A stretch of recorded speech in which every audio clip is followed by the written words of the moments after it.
Hello everyone, कैसे हैं आप सब। आप सभी का एक बार फिर से मेरे चैनल हलचल इन बॉलीवुड पर स्वागत है।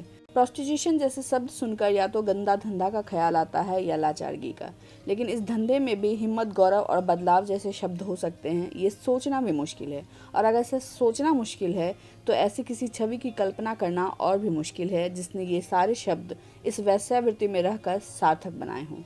पर हुसैन जैदी साहब की किताब में एक ऐसे रियल लाइफ कैरेक्टर का जिक्र है जिसने प्रोस्टिट्यूशन को न केवल गौरव के साथ जिया है, बल्कि औरत के स्वरूप को भी एक ऐसा सशक्त रंग दिया है जिसे आज समाज में मूवी गंगूबाई काठियावाड़ी के रूप में पेश किया जाना जरूरी लगने लगा है।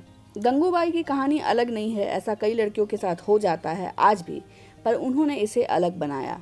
गंगूबाई, जिनका असली नाम गंगा हरजीवन दास था, वो गुजरात के एक रईस परिवार से थी। उन पर आशा पारिक जैसी हीरोइन बनने का भूत सवार था, इसलिए महज 16 साल की उम्र में अपने पिता के अकाउंटेंट रमनिक लाल के प्यार और झांसे में फंसकर हीरोइन बनने के लिए वो रमनिक लाल के साथ शादी कर कुछ पैसे, कपड़े और गहने लेकर मुंबई भाग आईं। रमनिक लाल कुछ दिन उनके साथ अय्याशी करता रहा और फिर पैसे खत्म हो जाने के बाद गंगा को 500 रुपए में कमाठीपुरा के कोठे पर बेच दिया। यहाँ तक उनकी कहानी वैसी ही है जैसी कुछ लड़कियों की होती है जो हीरोइन बनने के सपने लेकर मुंबई आती हैं और जो झांसे में फंस कर ऐसी दुर्घटनाओं का शिकार हो जाती हैं।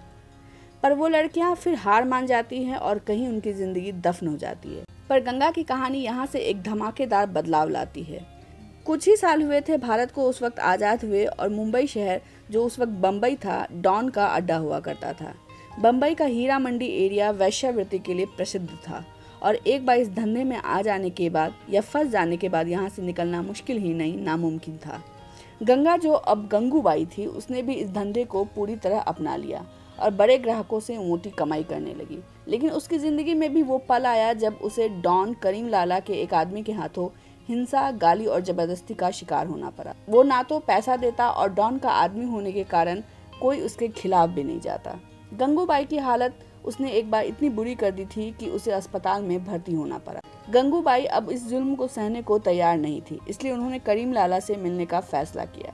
करीम लाला ने गंगूबाई को उस गुंडे से बचाने का वादा किया और इसके बदले गंगूबाई ने करीम लाला को राखी बांधी और इस तरह न केवल उस गुंडे से उनकी रक्षा हो पाई, बल्कि वो अब डॉन की मुंहबोली बहन भी बन गई थी, जिसे पावरफुल तरीके से देखा जाने लगा।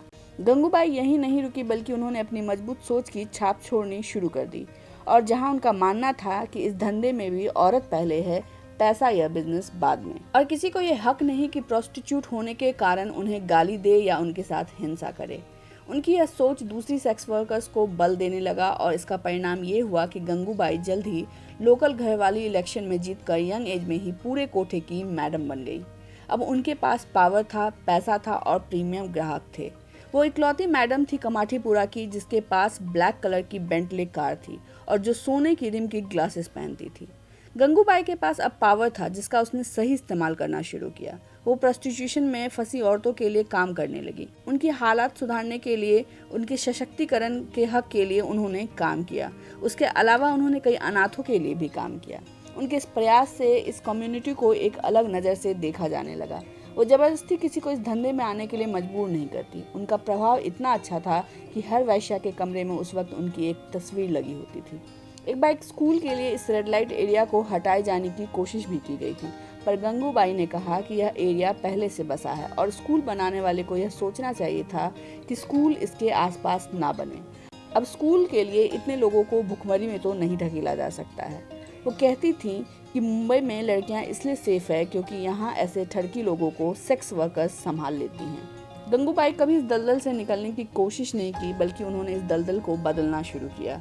उनके प्रयास मीडिया का भी ध्यान आकर्षित करने लगे और इसका परिणाम यह हुआ कि गंगूबाई को हमारे पहले प्राइम मिनिस्टर जवाहरलाल नेहरू के सामने भी इन औरतों के संघर्षों और उनकी मुसीबतों को रखने का मौका मिला।